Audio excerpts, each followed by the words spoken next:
Ze waliwo balireke Engumba zange mbibaawo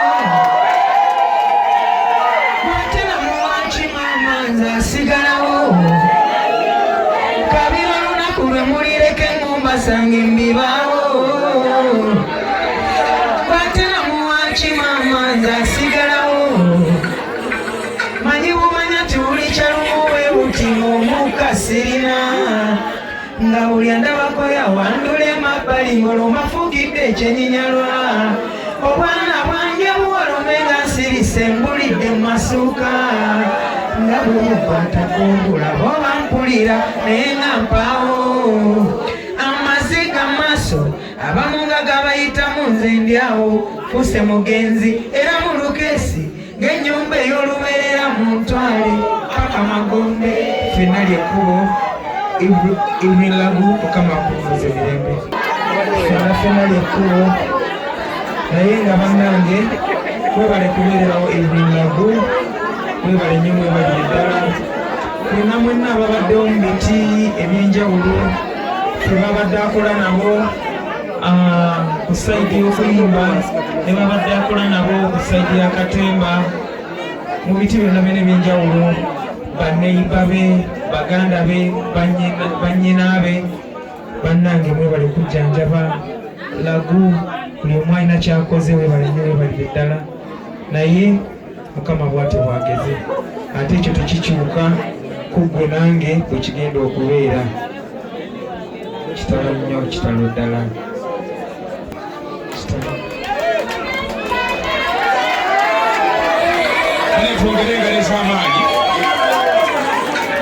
Ila mujije katende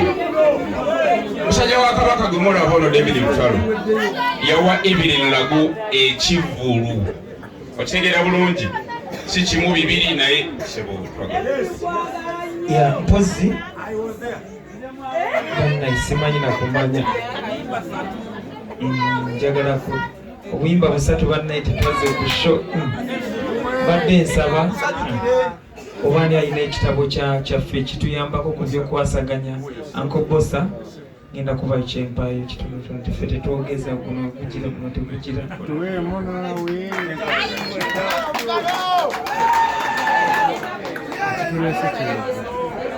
okay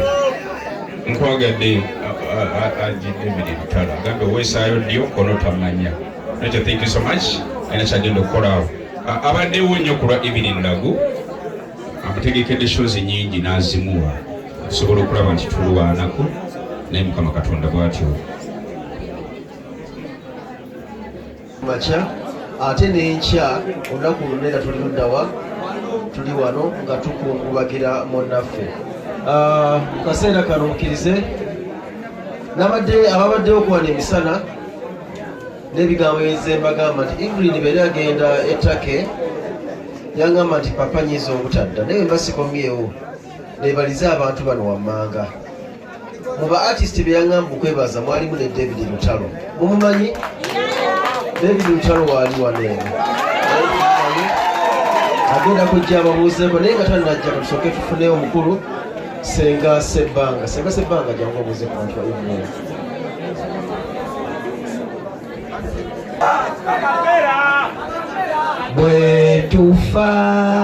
bwetufa byonna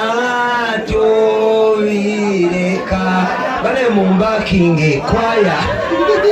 nedda mumanyi lwaki nyimbye akayimba ako bwe ntuuse wano nendaba sisita laba eriiso nedda mumuntuna oba temwefumiitiriza bakungubazi bannange laba eriiso Eva abadde ayi n'owulira oluyimba lw'omukwano ng'owulira ddala kyayimba kituufu ate eddoboozi eryakawoowo eryeggono naye bwe tufe byonna tubikola ki Eva abadde atwagala ffe nga baganda be nze mbadde nsinkana naye emikolo egy'okwanjula abadde ayimba nnyo twalina kampani yatusayininga nga bagiyita Jolibo Invents nga bakola emikolo egyo egiswaga gye mulaba emirungi naye nga ffe bayimbi baki ba kampani eyo ne bwabeera nga ku ssaawa zino Eva ebyo byonna abiresse kitegeeza bwe tufa byonna tukola ki era bannanga abali wano kabano kambaweyo akalowoozo banneetulokoke mama katongolo olokoka ddi nze nalokoka nefunira ddakadi entwala ki mu ggulu bananga abooluganda mukama yebaziwe mukama mulungi ekiseera kyonna mukama mulungi era zembeera ze twetaagawo olugala abooluganda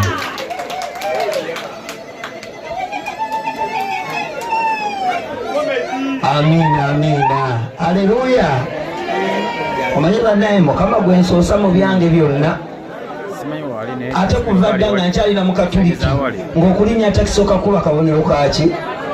kamusalaba awo egaali ebejja tambula buki bulungi so nze mukama akyusiza nnyo obulamu bwange sebbanga nali sifaanana bwe nti nga bwe mundaba nali bubi nnyo nga nobwonsiika mwanyinaze wunage toyogera tolijjukiza mbeera nedda waliwo omuntu gwolaba naawe n'oguma siganye okyali mu mbeera mbi kati nze abaali bamanyi nga nsika oluggi lwa takisi wali Kasubi Nansana bwandaba kati namuŋŋoona wali ku muvule byonna ng'ebyalo mbiyita Kasubi namuŋŋoona bawala katanna kibinga ekyapa kya bata Nansana Yesu amala nekusawanya wenjogerera nsika luggi lwa Nnyonyi mazima ekitiibwa n'ettendo tubiddizaani banange si kyangu mukama okusitula mu nfuufu n'akutuuza n'abaki baba abasajja ba David Lutalo mwe mwegomba balaba nze bakyali bange mbabongako nimukola bwe nti omukono wangi taata agambye akatata katongole wangi musumba nange ndika amafuta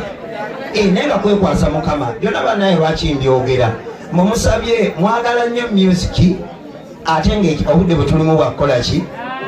ate nedda mulina banzija gye muli obasanyusa tugenda basanyusa naye naffe bambi tubeerako ng'emitima gyaffe giriko amaziga agakola ki agakulukuta ate mukana akadde amanya nze Nsuuga Mustafa nkola ne Alihira Holdings Uganda Limited tuli bakozi ba biodigester wamu n'okuzimba okw'enjawulo so olwaleero tuli waneeno nga tuli mukola biodigester ekyenjawulo ekiriwo nti yo eri mu basement wakati okusinziira nga bulijjo abantu mu kiraba ti eno parking lot so eri wansi eri parking lot eri mu basement leero tukoze size y'abantu 5 ng'era erina capacity okusavinga ekizimbe kino kyonna nga wekinaabeera waneeno ng'era emigaso gya bulijjo gya biodigester tebagenda kunuunamu atwetaaze ku namba z'essimu 07017669992 ne MTN 0789224230 enamba ezo zonna kweziri ku WhatsApp. Platinum Wellness Spa offers therapeutic massage services complimentary with sauna and steam bath for your full body cleansing. You can now get a Swedish massage, hot stones, sport massage, aromatherapy, salt ability hot stone therapy, Moroccan bath hammam, jacuzzi, and many more therapeutic massage varieties. We are located along Lukuli Road near Teletubbies Primary School, off Rumala Access, Kongebuziga. Call us on 0708-842-821. Platinum Wellness Spa, here to take care of you.